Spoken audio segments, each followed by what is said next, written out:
On December 23, 1953, WEAU television went on the air.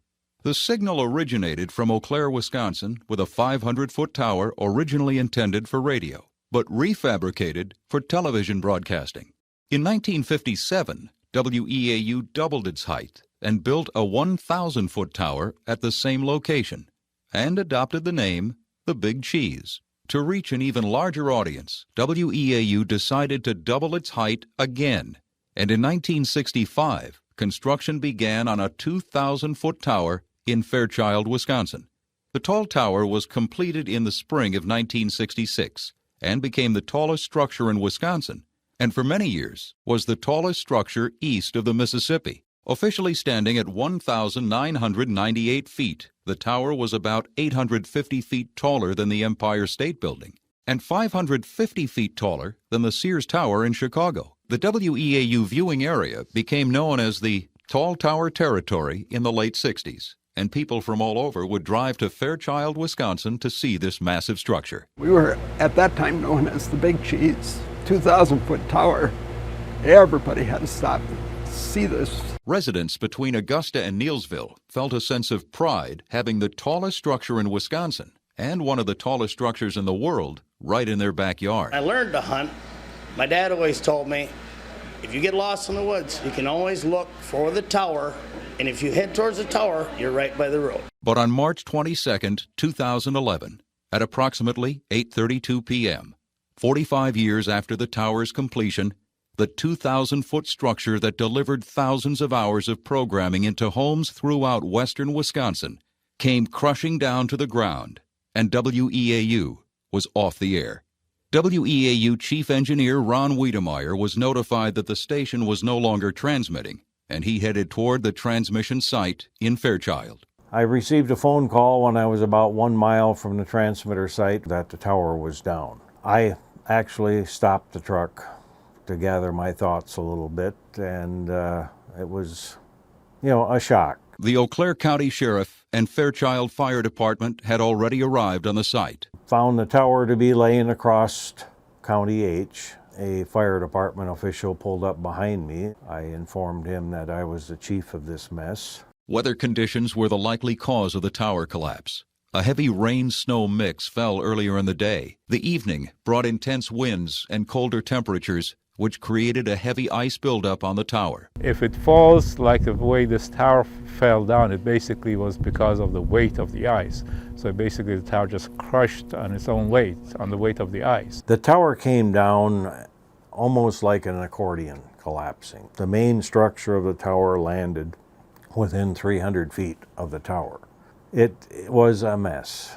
WEAU General Manager Terry McHugh recalls his thoughts during the disaster. Fear, shock, all kinds of emotions were going through my mind at that time. Again, my biggest concern was that nobody was hurt, but my thought was, what do we do without a tower? The WEAU newsroom was immediately aware that there was a serious problem. Viewers were calling us obviously saying, we're not getting your signal. The WEAU 13 News team utilized WEAU.com and Facebook to get out as much information about the tower failure as possible. And of course, every viewer wanted to know what's going on, what happened, what caused the tower to fall. Did it really fall? Is this a rumor? What's going on? The initial shock of the falling tower compelled unprecedented cooperation with fellow broadcasters from the area. Calls from our competitors that evening that offered to help the next day get us back on the air. Charter Communications ran fiber for us to get us back on the charter, and we were back on the air by about 10 o'clock the next morning. We were very thankful for that. What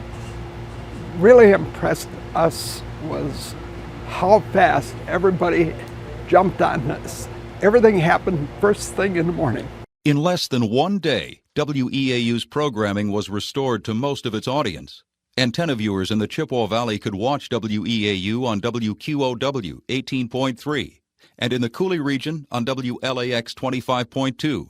A few months after the collapse, WEAU also installed a temporary 13.1 antenna on the 1,000-foot tower in Eau Claire. What now? What do we do? How are they going to possibly make this work? And within 12 hours, it was working again. I mean, people had our news back on, our channel back on, by noon the next day, which is incredible. Another big station, WAX 104.5, was also on the tall tower, and now without a signal. Sitting on my couch, I get a call from Bill Holden, our chief engineer, and he said, "George, are you sitting down?" And I said, "Why?" He says, "Well, Fairchild's down." I said, "Whoa, the power's out at Fairchild?" He says, "No, it's downling across the road."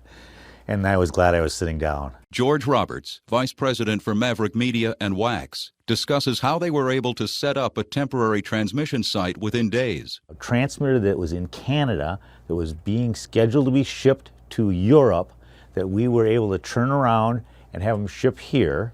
And within 6 days, we had a temporary site up here in Eau Claire. In order to replicate the listening area created by the 2,000-foot tower, WAX placed a secondary antenna in the Marshfield area. Wait a minute, no one's ever had to do that before. No one's ever done that before. No one's applied for 2 temporary sites at the FCC, so there was a lot of explaining to do, but in the end they allowed it. Unfortunately, for WEAU and WAX, the temporary sites still couldn't replicate the coverage area produced by the former 2,000-foot tower, and left some people without their favorite stations. It's 2,000 feet tall, and it's made of metal, and it sticks out, in the middle of a wooded area, but yet people were just really, really attached to it and felt a sense of loss almost that it wasn't there anymore. When we return, what's next for WEAU, and what would it take to get this tall tower rebuilt? We'll take you through the processes of manufacturing and erecting the new tower.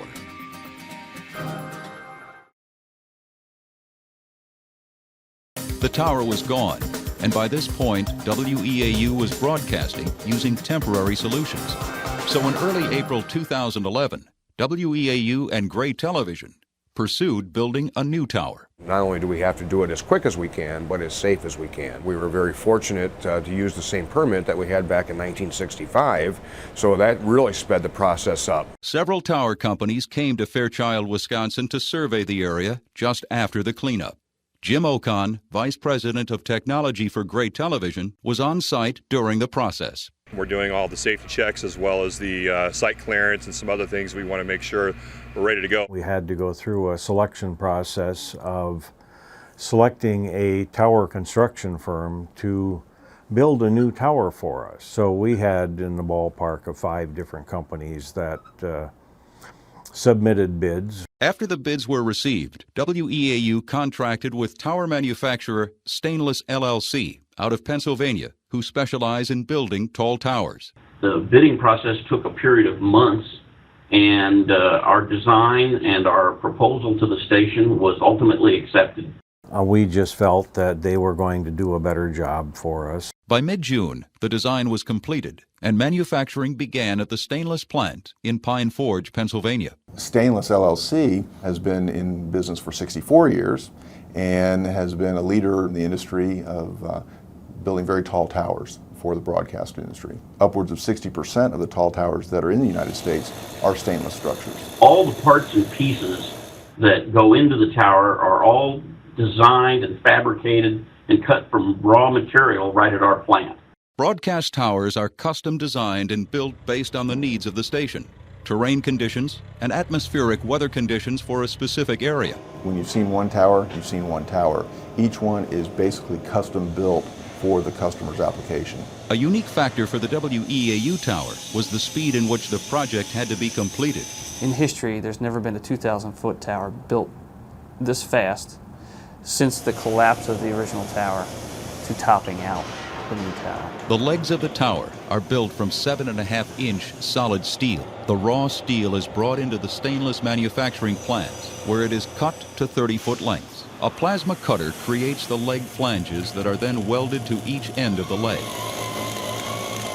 The leg pads are milled flat to ensure each section fits perfectly together and stands straight after the tower is erected. It's pretty important to have a 2,000-foot tower start straight. Then, gusset plates used for cross-bracing are welded down the side of the leg.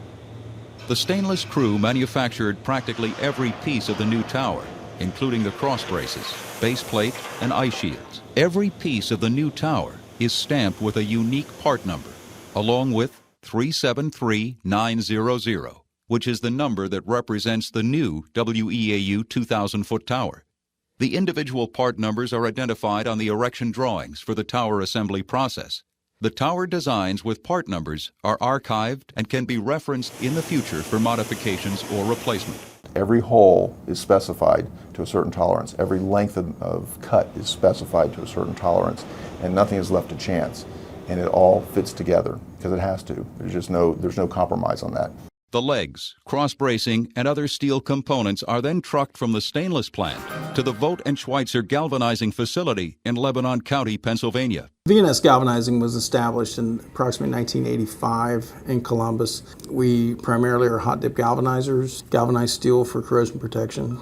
This facility is the largest indoor galvanizing facility in North America. It's got one of the largest kettles in North America. It's 56 feet long. Terry Wolfe, Vice President of V&S Galvanizing, explains why the galvanizing process is critical to the WEAU Tower project. Every problem you have today with steel is corrosion. If somebody uses steel, the first thing they do when they put it up is, okay, how are we going to maintain it? You'll get corrosion protection with zinc. Zinc is what we use for galvanizing. Zinc protects the steel. The materials are unloaded from the flatbed using an overhead crane. Each piece is inventoried and prepped. Each leg is then carried through a multi-step degreasing and cleaning process that strips the steel to a bare metal, removing debris, rust, and grease.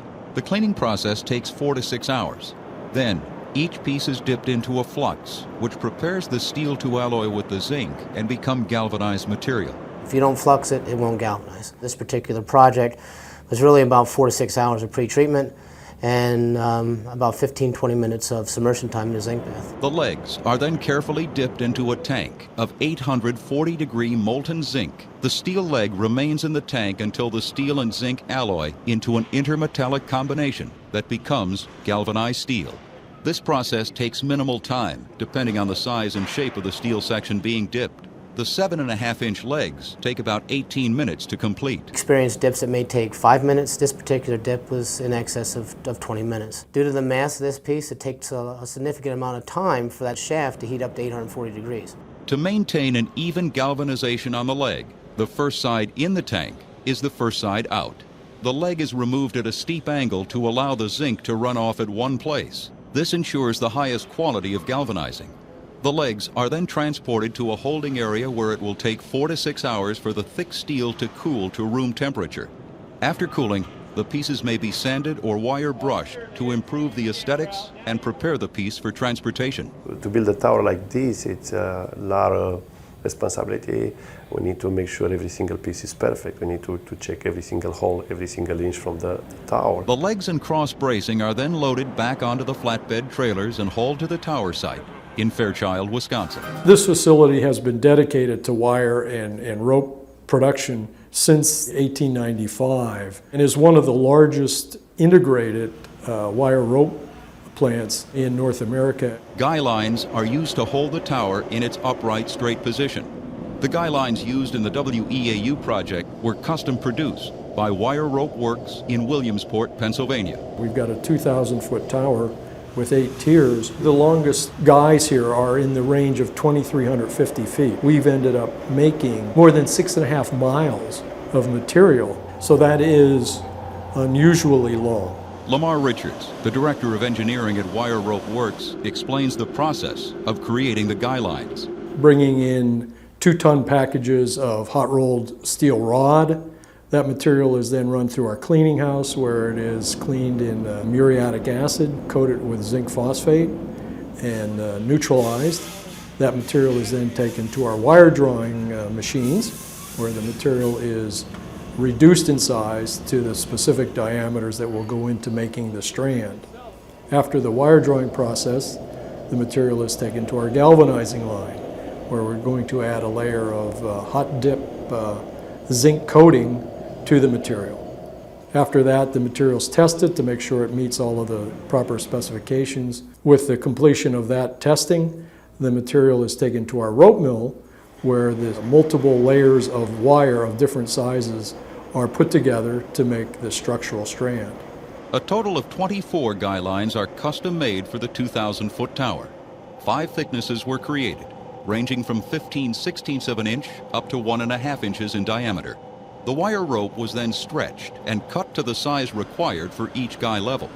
the end fittings are added to the rope, and each rope is wrapped onto a separate wood wheel. About 122 tons of wire rope is hauled on 6 trucks to Fairchild. How rare or how unique a structure at 2,000 foot is. There aren't many of them that exist, and certainly in recent history, not many of them are built. The fact that it's going to be made in the United States for a United States broadcaster with all United States manufactured product, it's just an exciting time for us. The tower was being manufactured in Pennsylvania, but before all the pieces could head to Fairchild, Wisconsin, the site had to be cleared and prepared. A lot of work done prior to the actual tower going up. I mean, months were spent. About 30 days to clean up the old tower. Each anchor, and there were 2 anchors in each direction, were basically 6 full cement trucks. In mid-September 2011, the Doty tower crew and the first 300 feet of tower arrived in Fairchild. The crew organized the work layout, positioned equipment, and began assembling the 110-foot tower stud and the first few tower sections. Our crew assembles every section on a tower frame that's been perfectly leveled. Then they start building sections. Once they've got a few sections together, in this case, time was of the essence. So we didn't wait for the entire tower to be fabricated before we began erecting it.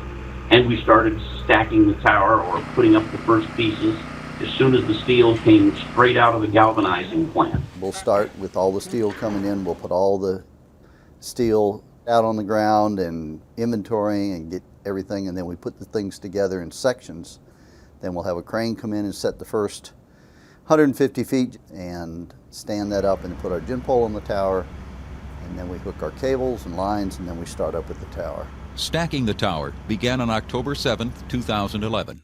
To commemorate the occasion, a 2011 penny was placed between the base pin and tower stud. A crane was used to lift and position the tower stud over the cement tower base. The tower crew says this is the hardest part of the tower erection process. All the stuff on the ground that's moving, the cables, the steel, everything that's going on the ground, that's when you got to keep your mind straight. And that's where everybody has to work together and really work together on the ground. We had 2 large cranes come out to the site. One of them that was probably the largest crane I'd ever seen.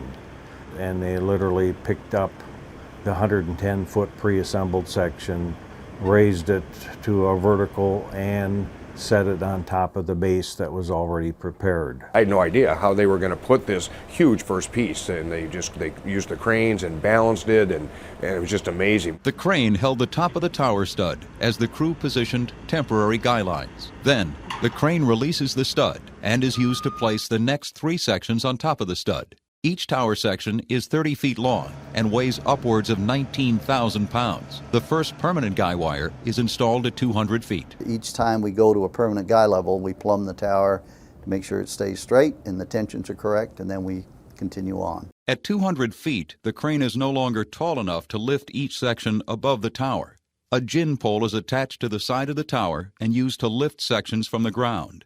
The gin pole slides up the tower as it gets higher. We use a gin pole, and gin pole is very similar to a crane. It has its own skid, and it has cables coming from a machine on the ground, and and that's how we slide it up the tower, and we'll move about 30 foot at a time. We have 50 foot of it approximately above the tower top, and so we'll slide it up and then pick one section, a 30-foot section at a time, take it up and swing it around and set it down. Every section bolts together, every 30-foot section. So you put a 30-foot section up, bolt it down, then you bring another one up and bolt it down. About 5 sections will be assembled on the ground, lifted using the gin pole and bolted by the Doty tower crew to the top of the tower. After a couple hundred feet, a permanent guy wire is pulled and the tower checked for straightness. When you stack it and you pull the guy wires, you got to make sure you pull them in the right order. You got to watch the tower and make sure you don't bend the tower over.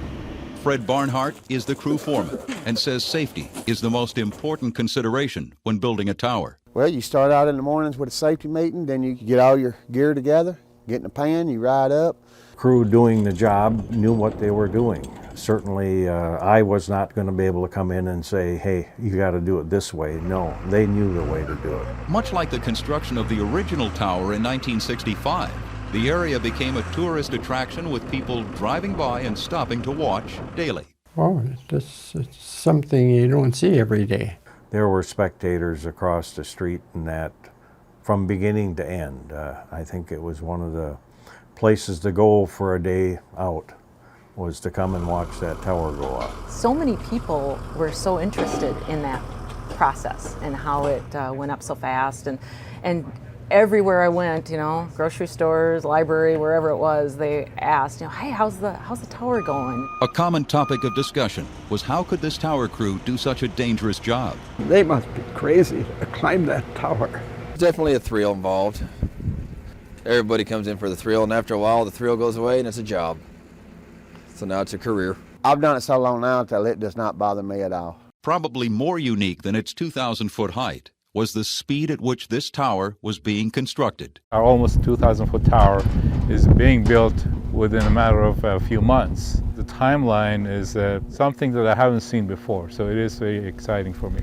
Everything is going fast, but they're not rushing it, they're just doing it fast. Probably it is a record for a tower of that size to go through the cleanup process, the bidding process, the putting in the footings and foundations and anchors and erecting the tower, putting on the transmission lines, the antennas, and literally getting the thing on the air in substantially less than a year's time. Very, very impressive. Stacking of the tower continued, but upcoming wintry weather conditions could soon play a major role. Moving into late November, there was fear that the fast-track tower may not be finished, and the project would have to be put on hold until spring. It's relatively easy to go to the first 1,000 feet, but once you're above 1,000, you can sometimes only be working for an hour or two at a time, depending on the prevailing winds. As the tower grew higher, the winds blew faster, and wind is one thing that can bring everything to a stop. We had so many days of high winds and ice that it was just very difficult for the crew to work. Very dynamic structure. It's built to move. It's a flexible structure. So as you increase in height, the more flexible the structure tends to be, the more movement you're going to get. It takes longer to do something when it's windy, so it's just one of them deals that you have to learn to live with. Heavy winds pushed the tower construction off its timeline by almost a month. However, a mild Wisconsin winter in mid-December allowed enough of a break so the tower could be finished. The final tower sections were stacked, and the ERI television antenna was mounted to the top, bringing the tower to its 2,000-foot final height.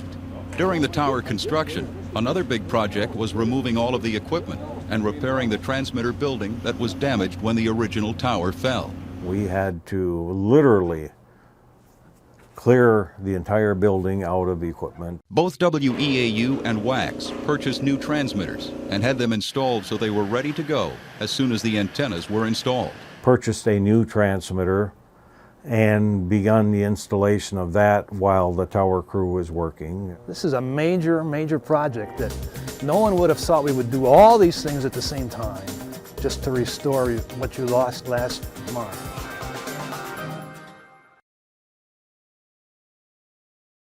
The tower was finished. The WEAU antenna was on top, and the transmission line used to carry the signal to the antenna was installed.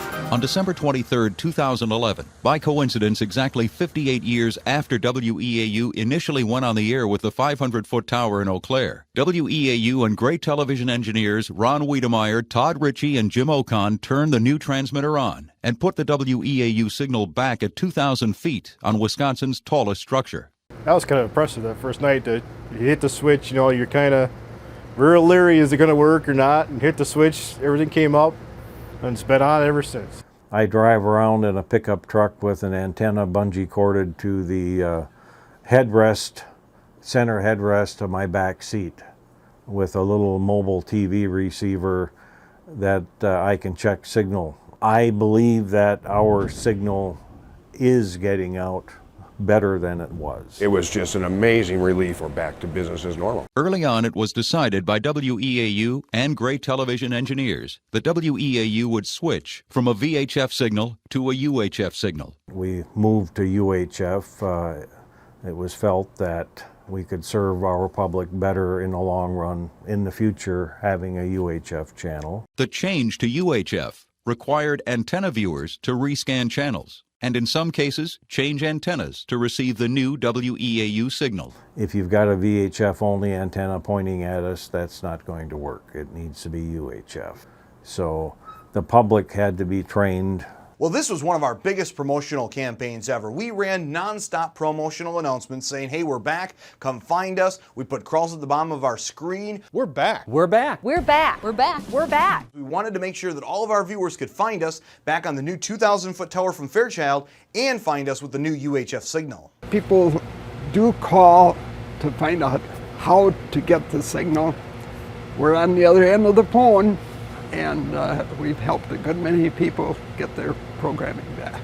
WAXX 104.5 was quick to follow and returned to its home on January 27, 2012. First it was relief, and then it was just absolute excitement. Now we are state-of-the-art, probably reach further than we ever did, and have a better sounding signal than we've ever had. So we're just ecstatic. Although a few projects remain for the spring of 2012, like painting the orange and white stripes on the tower, everyone is relieved and impressed that this tall tower could be built so quickly. Just driving back to the tower site and seeing that tower is a relief, yes. Nobody I've talked to could believe that in less than a year you could have a 2,000-foot tower. We're less than a year and the tower's back. That's incredible. God, it went so fast I didn't even realize you could build a tower that quick. We get calls on a daily basis during that time period of when's the tower going to be back up? What's the status? So it's amazed me that everybody can pull together from so many different organizations to get that tower put back up in less than a year. I think it will provide WEAU with decades of service, and we're very grateful to be involved. The community has responded very, very positively, and they are cheering for us every day to get it done. And I couldn't go anywhere without somebody asking me how the tower was going. Yes, absolutely feels great to have it done and accomplished.